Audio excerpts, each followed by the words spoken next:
25 বছর এই ত্রিপুরা রাজ্যে কে আক্রান্ত হয় না আপনারা বলুন। আমরা দীর্ঘদিন যারা বামেদের বিরুদ্ধে লড়াই করেছি, আমাদের কেউ বাদ যায়নি তাদের আক্রমণ থেকে। আর সেই সিপিএম পার্টি আজকে 25 বছর শাসন করে ক্ষমতা থেকে যখন চলে গেল, তখন বলছে আমরা ত্রিপুরাদের অকৃত্রিম বন্ধু। যে বাম শাসনে বহু ধনী ত্রিপুরাংশের মানুষ তার গরিবে পরিণত হয়েছে, কৃষকদের বলেছে তারা শুধু চরম আন্দোলন করি, কৃষি কাজ করতে হবে না।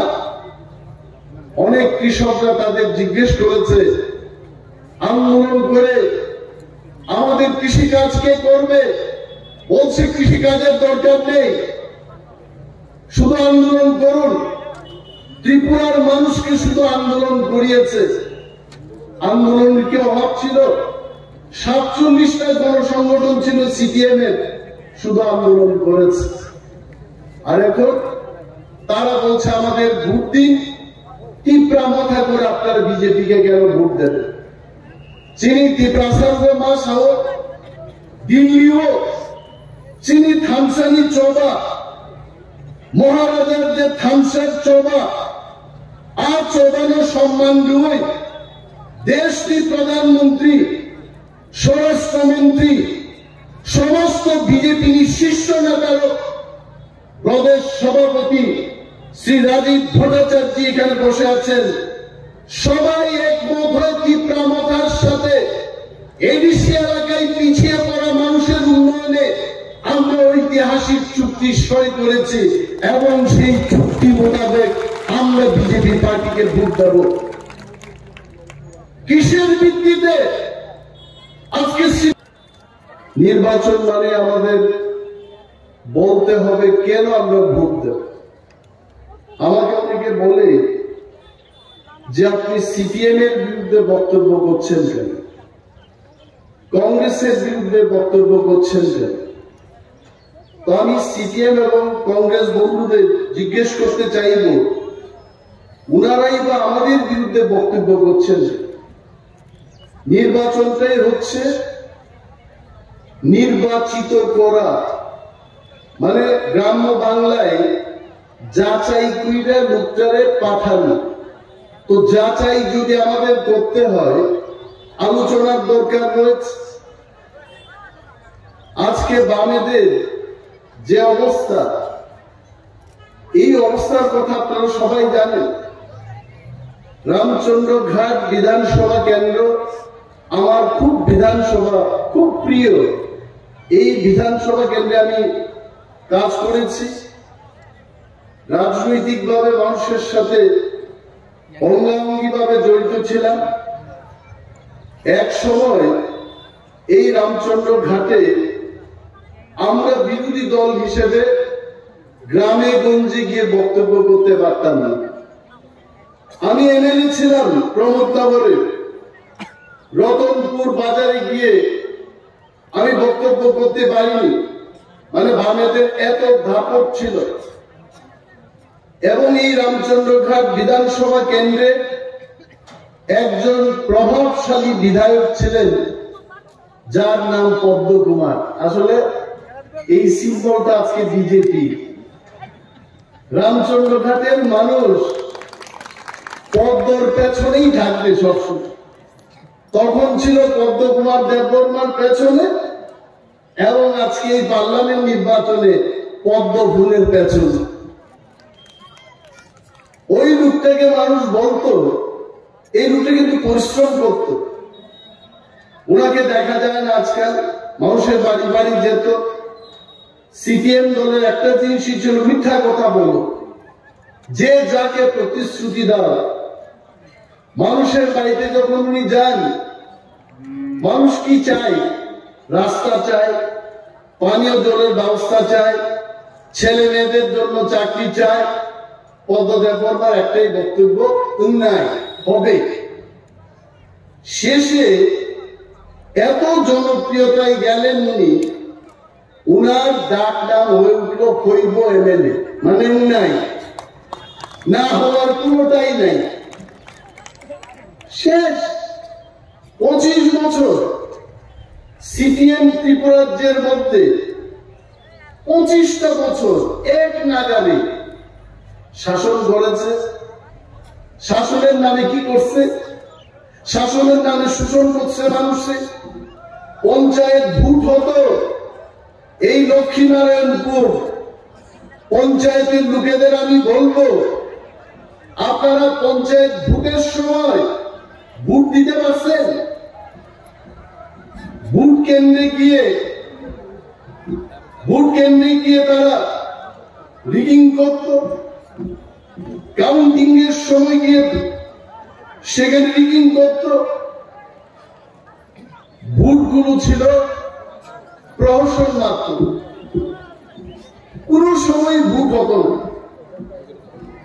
আর আজকে এই সিপিএম তারা বলছে যে গত বিধানসভা নির্বাচনে তিপ্রা মাথা দলের জন্য তারা ক্ষমতায় আসতে পারে নাই। আমি পূর্বতন মুখ্যমন্ত্রী মানিক সরকার মহোদয়ের উদ্দেশ্যে বলছি, আপনি আপনাদের যে পার্টির অবস্থান গত 23-এর বিধানসভা নির্বাচনের পর আপনাদের কি অবস্থান ছিল?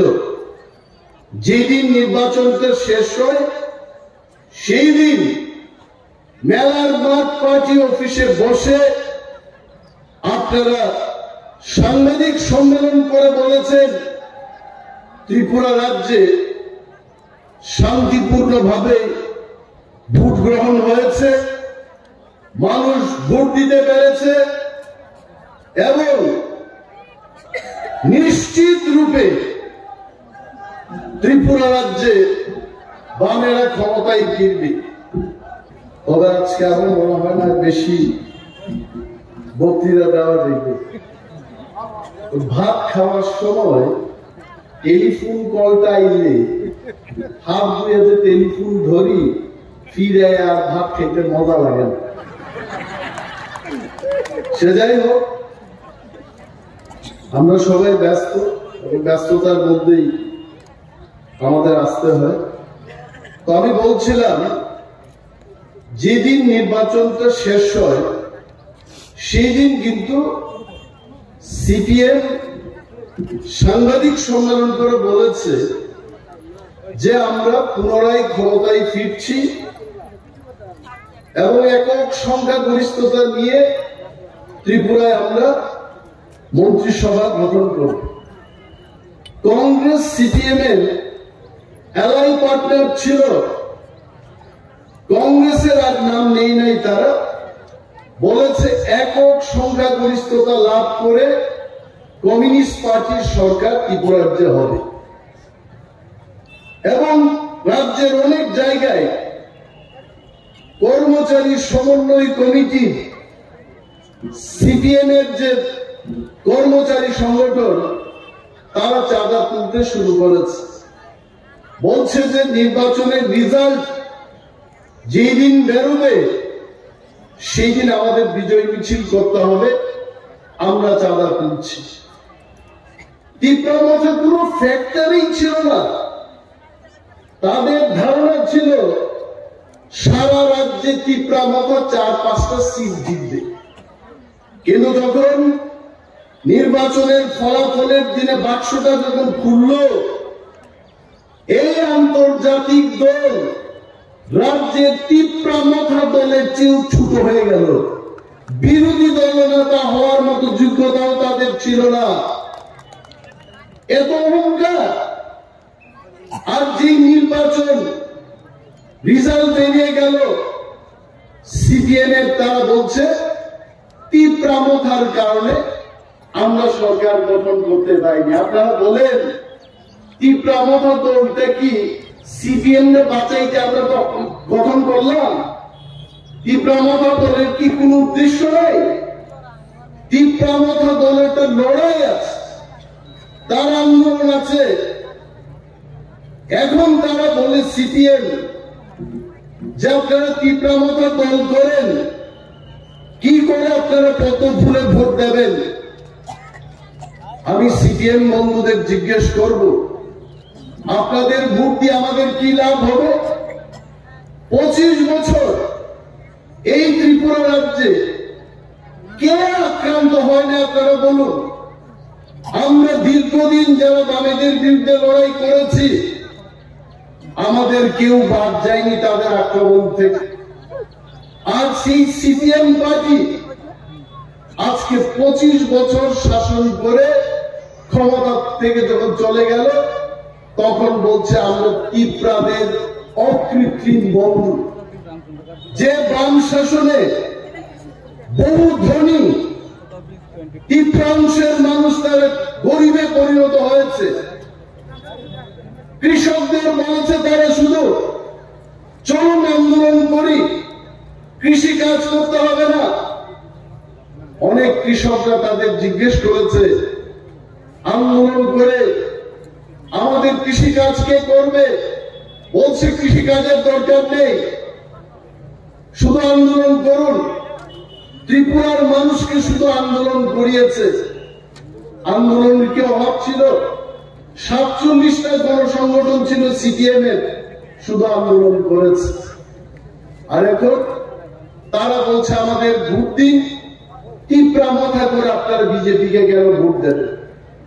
চিনি ত্রিপ্রাসাদ মাস হোক, দিল্লি হোক, চিনি থামসানি চৌবা, মহারাজার যে থামসার চৌবা, আর চৌবানো সম্মান দুই দেশটির প্রধানমন্ত্রী, স্বরাষ্ট্রমন্ত্রী, সমস্ত বিজেপি শীর্ষ নেতার প্রদেশ সভাপতি শ্রী রাজীব ভট্টাচার্য এখানে বসে আছেন। সবাই একমত হয়ে ত্রিপুরা মাথার সাথে এডিসি এলাকায় পিছিয়ে পড়া মানুষের উন্নয়নে আমরা ঐতিহাসিক চুক্তি সই করেছি এবং সেই চুক্তি মোতাবেক আমরা বিজেপি পার্টিকে ভোট দেব। কিসের ভিত্তিতে আজকে সিপিএম পার্টি কংগ্রেসকে ভোট দেবে? তাদের কোনো চুক্তি নেই। মানিক সরকার ত্রিপুরার মুখ্যমন্ত্রী যখন ছিলেন, ওনার কি বক্তব্য ছিল?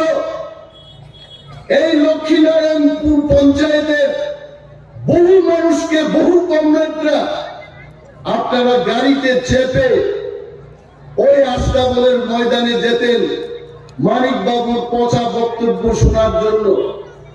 ওনার বক্তব্য একটাই ছিল, কেন্দ্রীয় সরকার বিরোধী। মানুষকে বুঝাতেন কেন্দ্রীয় সরকার টাকা দিচ্ছে না, এই রাজ্যে আমরা অনেক কিছু করতে চাই, আমরা করতে পারছি না, আমাদের আন্দোলন করতে হবে। আমি ধন্যবাদ জানাই ত্রিপুরার লক্ষ লক্ষ মানুষকে। 2018 সালে ওয়াংসা, ত্রিপ্রাসা, মুগলি, থুরক সমস্ত অংশের মানুষ এক সূত্রে ভোট দিয়ে এই মানিক সরকারের 85 টেপ রেকর্ডকে খোয়াই নদীর জলে আপনারা ফেলে দিয়েছেন এবং ওই টেপ রেকর্ড বন্ধ হয়ে গেছে। আজকে যখন এই টেপ রেকর্ডটা বন্ধ হলো, ত্রিপুরা রাজ্যে নরেন্দ্র মোদী সরকারের নেতৃত্বে আজকে ত্রিপুরায় আমরা অনেক কিছু দেখতে পাচ্ছি। আমাদের রাজ্যে একটা হাইওয়ে ছিল, অনলি ওয়ান হাইওয়ে, আজকে ত্রিপুরা রাজ্যে 5-6টা হাইওয়ে হয়েছে এবং আরো হবে। গ্রামগঞ্জের মানুষ, কৃষক থেকে শুরু করে অঙ্গনওয়াড়ি ওয়ার্কার, হেল্পার, সমস্ত অংশের মানুষ, শিক্ষক, কর্মচারী, বিজেপি সরকার গঠন হওয়ার পর আপনারা সবাই লাভবান হয়েছে। আমার পরিচিত একজন প্রধান শিক্ষক আমাকে বলছিলেন যে আগে বামেরা যখন কর্মচারীদের বেতন বাড়ানোর জন্য পে রিভিউ কমিটি করছিল, তখন মাত্র 5-6 হাজার টাকা বৃদ্ধি পাইছে এবং 2018 সালে ভারতীয় জনতা পার্টি নেতৃত্বাধীন আইপিএফটি এবং বিজেপির যখন সরকার হলো, পে কমিশন গঠন করে যখন বেতনটা দিল, প্রত্যেক কর্মচারী, ওই প্রধান শিক্ষক মহোদয় বলছিলেন 12-14 হাজার টাকা করে তাদের বৃদ্ধি হয়েছে। এবং উনি আগরতলা শহরে দোতলা বাড়ি নির্মাণ করতে পেরেছেন, কারণ ব্যাংক তাদেরকে ঋণ নেওয়ার জন্য মোটা অঙ্কের ঋণ দিয়েছে ওই বেতনটা দেখে। আর বামেরা কি করতো? বামেরা তো মিথ্যা কথা বলতো।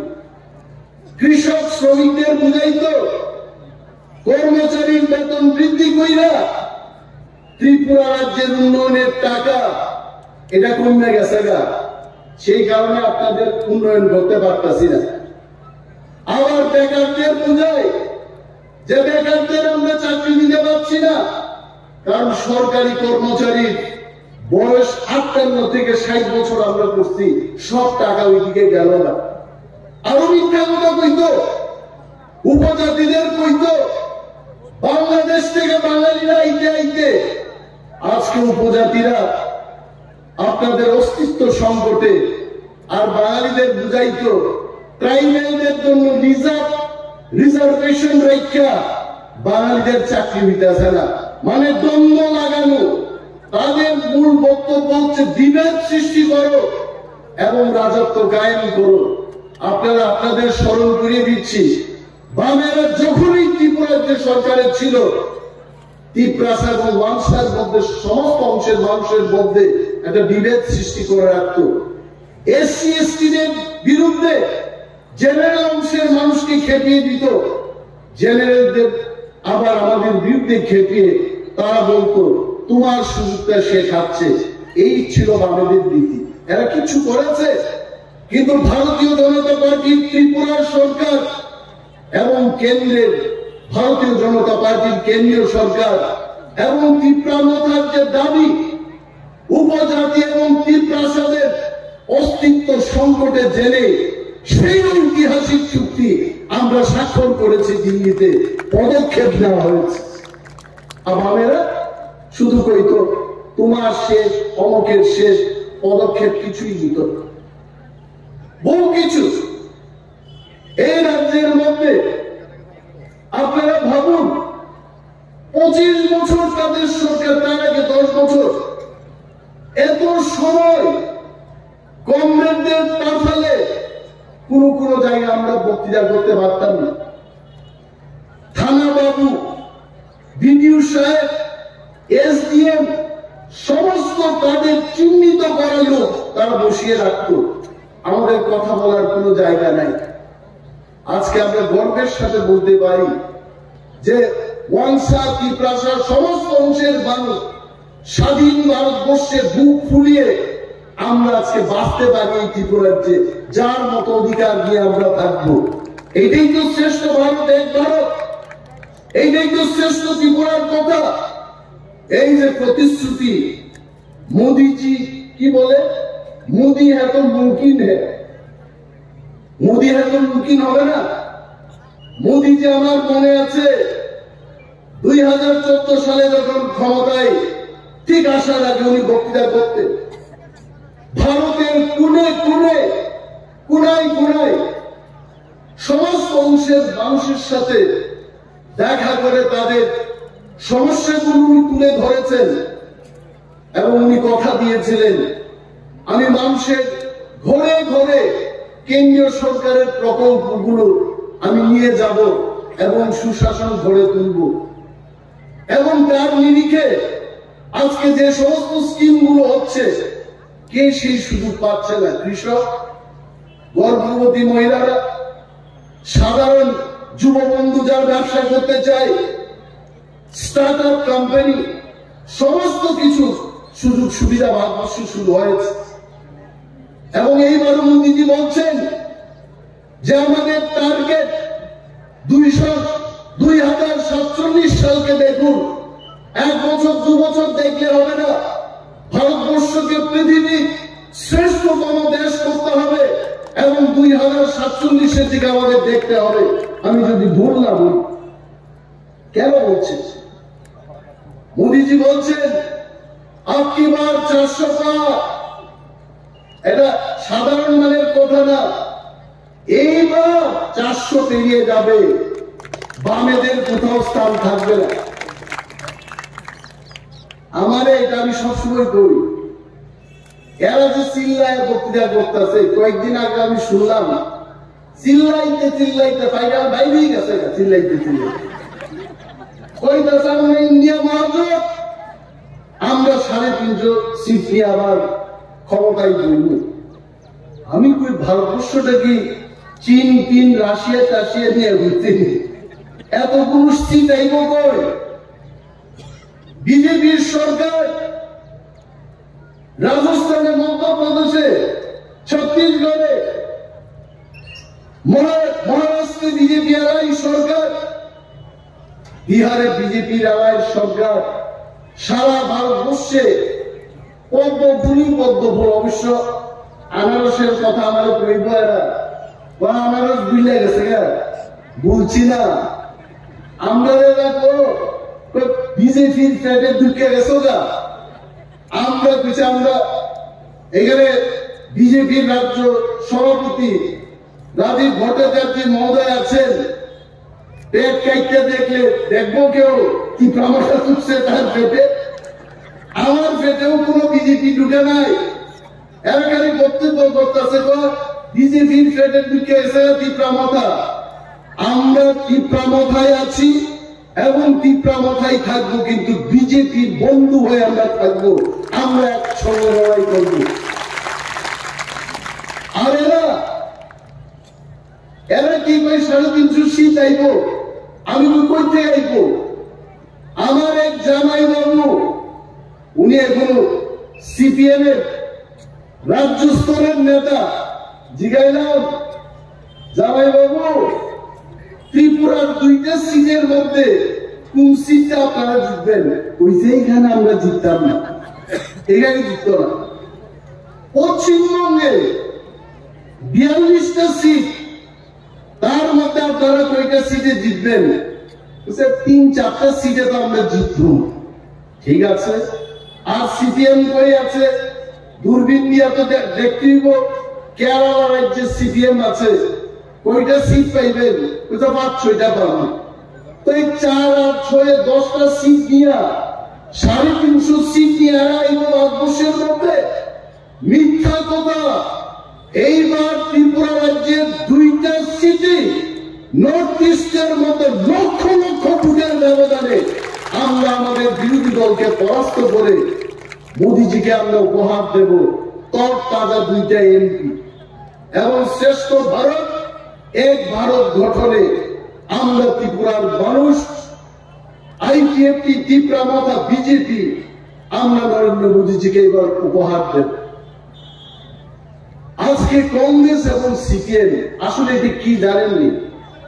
এইখানে মনোজের দোকানের দিকে আমি দেখলাম না, বাগান বাজারে দেখলাম গাড়ির একটা গ্যারেজ আছে। পুরনো গ্যারেজে গাড়ি নিয়ে গেলেও কিন্তু এটার মধ্যে আর মেরামত হয় না, কারণ পার্টস নাই। ওই যে ডিমনিটাইজেশন হয়েছিল, 1000 টাকা 500 টাকার লুট, সব এটা অচল ঘোষণা। সিপিএম পার্টি আর কংগ্রেস পার্টিও অচল লুটের মতো। এটা দেখতে খুব ভালো লাগে অনেক সময়, কিন্তু এটা বাজারে চলে না। এই অচল লুট নিয়ে ঘুরতেছে এদের সাম্যবাদ। আপনারা জানেন কমিউনিস্ট পার্টির উদ্দেশ্য ছিল সাম্যবাদ। 176 বছর আগে কার্ল মার্কস আর ফ্রেডরিক এঙ্গেলস সৃষ্টি করছিল কমিউনিস্ট পার্টি। ভারতবর্ষে 99 বছর চলে তাদের আন্দোলন, সাম্যবাদ আনবো। আর আমাদের ত্রিপুরায় 79 বছর আইসে সাম্যবাদ, কখনোই আইতো না।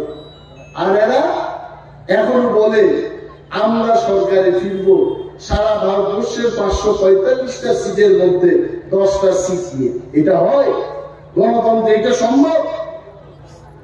সুতরাং এদের এই ফাঁদে পা দেবেন না। আর একটা কথা আমি বলি, আমাদের প্রার্থী কৃতি দেবী দেববর্মা, আমাদের ত্রিপুরার রাজকন্যা, উনি বিয়ে করছেন ছত্তিশগড়ে, ওনার একটা বহিরাগত। আমি মাঝে মাঝে রাহুল গান্ধী কংগ্রেস দলের যিনি নেতা, উনি দিল্লিতে থাকেন, কেরালায় নির্বাচন লড়তে যান। সোনিয়া গান্ধীজি দিল্লিতে থাকেন, উত্তরপ্রদেশে নির্বাচন লড়াই করেন। এরা কি বহিরাগত না? আসলে কেউই বহিরাগত না।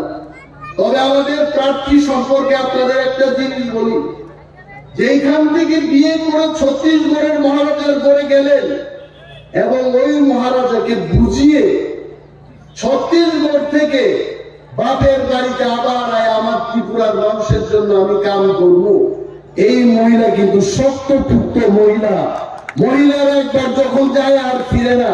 এই মহিলা কিন্তু ফিরাইছে আমার বাপের বাড়িতে, আমার ত্রিপুরার মানুষের জন্য আমি কাজ করব। এই শক্ত মহিলাকে আমরা কেন ভোট দেব না? আমরা কি এই এদের বামেদের এইদিকে দাঁড়াইতে একজন ভদ্রলোক, আর পূর্ব ত্রিপুরায় দাঁড়াইছেন আর এক ভদ্রলোক, সমানে সমানে ভাগ কিনে নিচ্ছে। কয় তুমি একটা লাড্ডু খাও, আমি একটা লাড্ডু খাবো, কিন্তু লাড্ডুই খাইব ভাই, ভোট এখানে হবে না। কারণ মানুষ মোদিজির শ্রেষ্ঠ ভারত, এক ভারত এবং ত্রিপুরার উন্নয়নের জন্য মানুষ ভোট দেবে। পদ্ম ফুল চিহ্নে যেন আপনারা ভোট দেন। বিশেষভাবে যিনি ত্রিপ্রাসারক, যারা ত্রিপুরা মাথা খাই নাই, অর মিটিংও ভাই অনেক বড়, তো ত্রিপুরা মাথা খাই সাংঘাতিক ভাবে খাই, ভোটি দিন খাই বড় আনারস শহরে নতুন আই আই, তারপরে আনারস চিনিয়া। এইবার ত্রিপুরা মাথা বিজেপি এবং আইপিএফটি প্রার্থীর সিম্বলটা হচ্ছে পদ্মগুবা।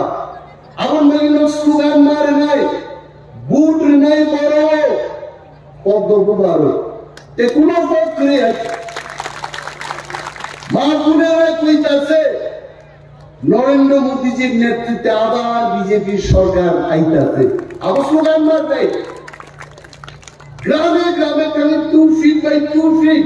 আমি তো আমার কেন্দ্রে 2 ফিট বাই 2 ফিট 5000 ছাপিয়ে ডেইলি মিলিটারির মতো এক একটা ছেলে গত 15-20 দিনে হাঁটতে হাঁটতে নিমায়ের মতো হয়ে গেছে। রুদ্রের মধ্যে একটা কড়া নির্দেশ, সিম্বল শিখাই দিব। কারণ আনারস সিম্বলে এডিসিতে ভোট দিলাম, বিধানসভার সময় দিলাম, এখন তো আবার আনারস খুঁজবো। এইবার আনারস না, এইবার কৃতি দেবী দেববর্মার সিম্বল, আমাদের সবার সিম্বল হবে পদ্মগুবা। অপদ্মগুবার আমার নিচে। এবং আমার বিশ্বাস আপনারা কাজ করবেন, বাড়িতে যাবেন, প্রচার করবেন। আমার পরেও প্রদেশ সভাপতি এখানে আছেন, উনিও বক্তব্য করবেন। দীর্ঘায়িত করছি না, সবার কাছে আবারও বিনম্রভাবে অনুরোধ জানিয়ে আমাদের পশ্চিম ত্রিপুরা এবং পূর্ব ত্রিপুরার উভয় প্রার্থীকে বিপুল ভোটে, রেকর্ড ভোটে আমরা যেন জয়লাভ করাই এবং করাইতে পারি, সেই কাজ আপনারা করবেন এই আশা রেখে আমি আমার বক্তব্য শেষ করছি। জয় হিন্দ, বোরাগ্রা আইলক্ষ। অনেক অনেক ধন্যবাদ ত্রিপুরা সরকারের মাননীয় মন্ত্রী শ্রী অনিমেষ দেববর্মা মহোদয়। এখনই আমাদের ভারতীয় জনতা পার্টির রাজ্য সভাপতি শ্রী রাজীব ভট্টাচার্যকে স্বাগত জানিয়ে আদিবাসীদের ঐতিহ্যবাহী নৃত্য করম ঝুমুর নৃত্য পরিবেশন করবেন এবং সবাইকে অনুরোধ রাখবো। এরপরে এখনই আলোচনা রাখার জন্য অনুরোধ রাখছি ভারতীয় জনতা পার্টির প্রদেশ কমিটির সম্মানিত সভাপতি, আমাদের সকলের অভিভাবক শ্রী রাজীব ভট্টাচার্য মহোদয়কে।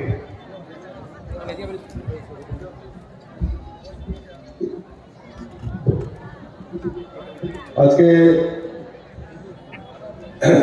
আমাদের রামচন্দ্র ঘাট এলাকায় আগামী লোকসভা নির্বাচনকে সামনে রেখে যে সভার আয়োজন